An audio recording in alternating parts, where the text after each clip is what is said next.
a lot of areas offensively. Sorry, technical thing here. Yeah, we improved in a lot of areas offensively. Some young guys got some significant playing time as well. Mix and match the O-line as well due to a couple guys that were nicked up and some other things we saw during the course of the week that we felt would give us an advantage. So all in all, some positive steps and still plenty of stuff to clean up and get better at. All in all, I guess let me ask you your general, opinion of this game in kind of a nutshell. We talked about the offense and the rhythm. You never had to punt today, not once at all. But generally, your team's performance. Well, I think we took control of the game, relatively early. Second quarter, they got a couple of scores, but our defense just immediately came out the second half and shut the door. And when it was 45-14, we wanted to play a lot of guys that were not only backups, but guys down the line a little bit that deserve playing time that are going to possibly have to step up, and we want to let them play. And some made some really good plays and some other things we got to fix. And then at the end of the game, we just want to make sure we closed it out. We let them play as long as we possibly could.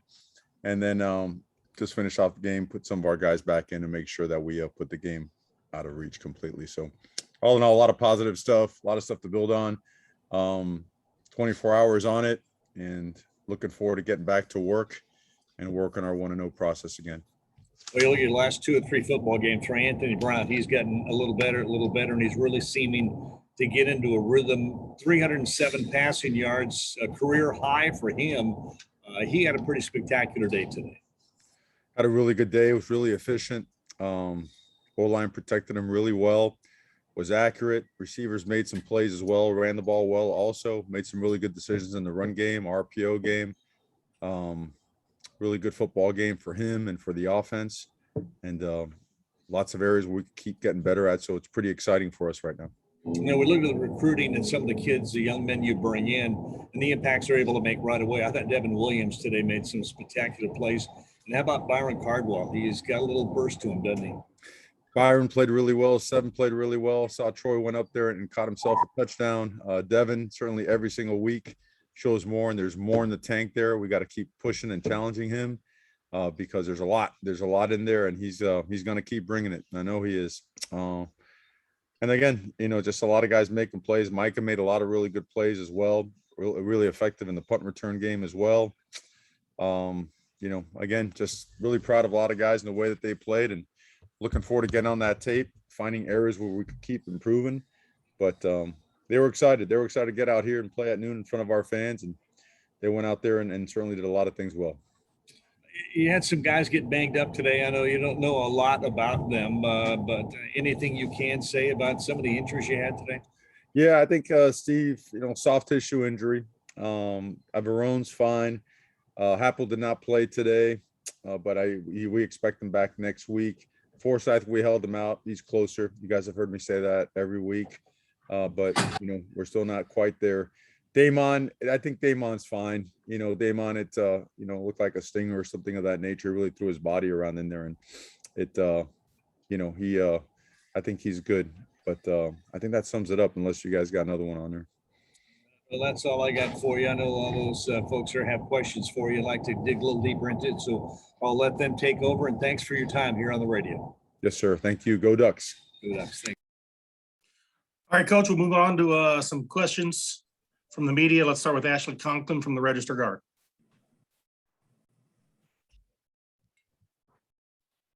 Mario, I know you guys have had to mix and match some people on the offensive line, obviously, but what specifically did you see that led you to move TJ Bass to left tackle? And on that same line, what do you think of the job Walk has done the last few weeks for you at center? Walk's been off the charts. TJ is very versatile. So is George. Sometimes when you run certain things schematically from a man blocking scheme or double team, gap zone, whatever it may be, pin and pull, you just like to see what guys do really, really well. I can't get into all the specifics of why we move guys and the advantages that it gives us, but we felt today that was a really good move, a strong move. It paid off really well for us, so we felt that the assessment was a good one. And Scrippy, the Oregonian. Mario, season high in offense. It starts with your quarterback. You touched on Anthony a little bit, but you got more passing yards than anybody against Colorado. I realize some of it came late, but you weren't trying to run it up in the way that you went about it. So your thoughts on just the passing game and the running game, the overall production where it's nearly 600 yards of offense. Well, we've been getting better the last couple of weeks in the passing game. I know that Anthony has invested the world in that, and his receivers and his offensive line, the running backs as well. I mean, if you dig deep into the film, you'll see a guy like Seven McGee early in the game picking up, pressure, a blitzer to provide time to get the ball off and provide a big play, create a first down and explosive pass. So a lot of credit to Anthony, a lot of credit to the receivers, the O-line, the backs, and the coaches put together a really good plan. Felt there were some things that we could attacked it really well today. We were really efficient with the ball, and we made plays. When the ball was in the air, those 50-50 balls, we came down with them. Eric Scopel, 247 Sports. Coach, what has Byron done over the last week or two to solidify himself in that number 2 role? And it's clear you played he and Seven in the first half on consecutive drives. What went into kind of getting both those guys in the game early? Oh, we've never said anyone to 2 or 3 or 4 or 5. So I want to make sure that that's clear first and foremost. But he has played really, really well in practice, and so has Seven. And that thing was just about a toss-up right before the game. They both equally deserved time, and they both did get time. Byron had some monster runs today. Seven had some really big ones as well, some really important ones. They're just both, ever since camp, we knew there was enough there to get these guys ready to play this year. The most important thing was getting them to understand all the things that go with this offense, especially protection-wise, right? And then all your duties and obligations in the passing game, to be a complete back and to allow a coordinator to call the game that he wants to call. It can't be pick and choose. You know what I mean? Those guys got to know every single thing, every single concept that's tied into their assignment. And those guys are there right now mentally because they've worked at it. And you saw them, they can get physical, say they get a full head of steam. They could lower their pads and keep those legs churning. Proud of them. And so lots of areas where those guys could improve. Credit to Seven also on the kickoff, forced a fumble that we should have gotten. So both those guys, if you watch them, they're really productive on special teams also. Luciano Chatelain, end zoners. Hey, Coach, given that you suffered injuries to 3 safeties today, adding up to Jordan's, do you think you will need to adjust your defensive scheme given your depth at the position for next week's game, or do you have enough depth to maintain your defensive philosophy with the players you have? And lastly, is there something you probably should be doing different or will start doing different at practice in order to prevent more injuries at the position in the future? Well, the injuries happened in the game, so I don't think there's anything that points to changing the way we practice. The second part is, I think looking at our guys, I don't think we're going to lose more than one, if one, with what happened today. We're very hopeful. But if that's the case, if we do have some guys that cannot play, we'll mix and match and move guys around, guys that have played corner or whatnot to nickel and safety positions. But we feel that we have the depth necessary to adjust and move forward. Zach Neal, Ducks Wire. Coach, obviously not what you want, having to put AB back in the game with the lead cut to 2 scores late. I'm curious what that conversation was like with Ty on the sideline and how you think he responded to that decision. The conversation, well, there's really no conversation to be had there. All of a sudden, we've let a lot of guys play, and it's a 16-point game, and I want to make sure it's a 3-score game. So Ty's an excellent player. He's done some really good stuff. Yep, threw an interception today.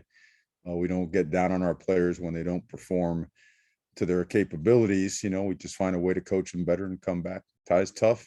Ty's an excellent player. He'll bounce back. Ken Go, the Oregonian. Yeah, Mario, you mentioned how well or how much better you thought the offense played and how the defense played well at important points in the game. Do you think you made some sort of statement with this victory? Well, I think we showed that when we were playing our starters, and when we play and execute, yeah, we're a really good football team. We can be a really good football team. And I think what makes us good is that we know we can get a lot better. That's the best way to put it. It's a hungry, driven team. We did some really good things today, some other things that we can do better. I'm not too concerned about, that term style points. We want to play our guys. We want to get our guys ready to go down this home stretch and have them get reps, log reps, get experience playing. So when they do have to play in critical parts of games down the line, that they're ready to play. That was the most important thing. And we did that and still won a game, comfortably. So I think it speaks strongly about us. We have certainly big goals and expectations, but it all starts with 1-0, and we're right back on that process. Tyson Alger, I-5 quarter. Mario, we've seen Anthony get so self-critical on himself throughout the season. After a performance like this one, is he able to like sit back and actually enjoy it, and or do you have to like get on him a little bit to be like, you played pretty well today, man? The best part about him is he's just very real and very honest. So I don't see any issue. I don't think a great day or not so great day is going to make it move one way or the other with him. He knows he's surrounded by people that appreciate him, love and support him, and that he's always willing to go the extra mile for the guys around him. So I don't think outside noise affects us. I just doesn't. Matt Preem, 247 Sports. Mario, I think Anthony's only incomplete pass of the day that wasn't a dropped ball or a spike was him throwing it in the dirt on a screenplay. Mhm. You mentioned the overall offense has gotten a lot better, specifically with him. He's been really good the last 2 weeks. Where do you feel like that improvement has been to allow the type of performances we've seen these 2 weeks? Oh, well, I mean, time, all right? Time, reps, extra time invested. Certainly those guys spend a lot of time together after practice, and then they get together at other times. They think, I don't know, but I see them all the time, getting the facility late in there, man, getting reps. You know, that's the kind of guys that they are. They're just relentless competitors. And again, the best part is that they know that we have to get a lot better. They know there's still a lot of meat left on the bone, but that, I think the coaching staff has poured into it a bunch. I think the offensive linemen continue to step up. The running backs, excuse me, the tight ends, everybody's just, the supporting cast continues to elevate their play, which in turn, as Anthony, he continues to elevate his play, his attention to detail, his accuracy, his decision-making. All those things cumulatively add up to better play as an offense. But we got to get a lot better. And we're looking forward to doing so this week. Jared Denny, Scoop Duck. Hey, Mario, I know Brian Addison got a ton of playing time with the injuries and everything today. What did you kind of make of his performance, and what has he kind of improved on over the last couple of weeks? I'm sorry, I missed the first part. Who are you asking about? Oh, Brian Addison. Oh, Brian's a really unique athlete now. I mean, not many guys that are almost 6'5" that can play safety and can play corner as well. The past, I would say, almost 3 weeks, there's been just a marked difference in his approach to preparation. Right, your practice preparation will always equal your game reality or something close to it. He's bought into that concept fully. It's paid off in more repetitions and then actual live play success. So we think that this week, especially with the way and the things that he did today, will generate some more enthusiasm and some more investment by him in the process so that he can have an even better week and just come out next week and have the best game he's had. Time for two more. Antoine Staley, register guard. Hey, Coach, I know obviously you have to watch the film, but just kind of what you thought about the defense there, especially late on in the game. Well, later on in the game, we gave up some points. We're playing a lot of different guys and mixing and matching some parts, which we don't want to do. And the truth of the matter is, when we watch the film and we get with our players, we're not going to make excuses. Well, we took out so-and-so or so-and-so wasn't playing.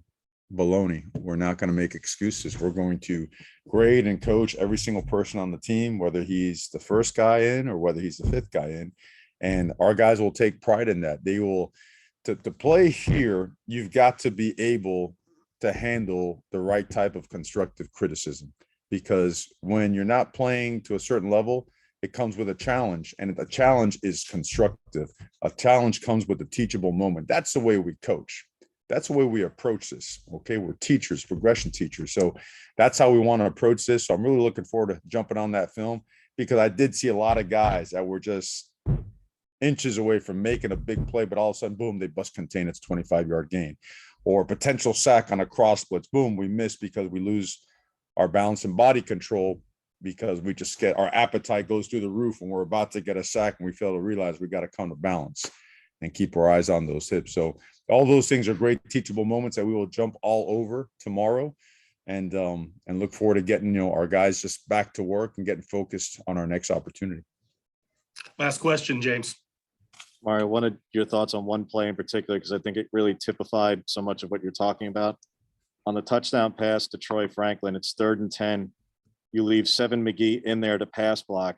he does successfully against the linebacker just long enough for Anthony to get the throw off to Troy, another freshman over the middle. And you walk through just the various aspects of that play between one true freshman and pass pro in a huge play, another one catching the ball, and your quarterback being able to get the throw off.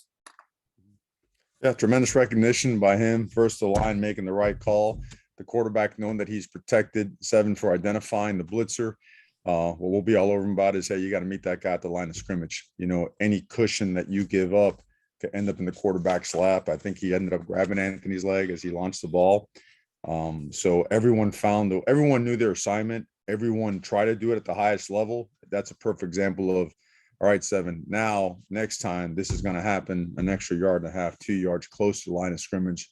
There won't be that distraction of a guy wrapped around Anthony's ankle and the throw comes out cleaner. And then the flip side is Troy finding himself open and then going up and pulling that ball down in traffic because there was lots of hands, lots of bodies over there. So two young guys working with an older guy that, again, we're counting on all of them. So it's good that those guys actually get some real live time together and having success doing so. Thanks, Coach. Appreciate your time. Congrats on the win. All right, guys. Thank you, guys. Be safe out there and go Ducks.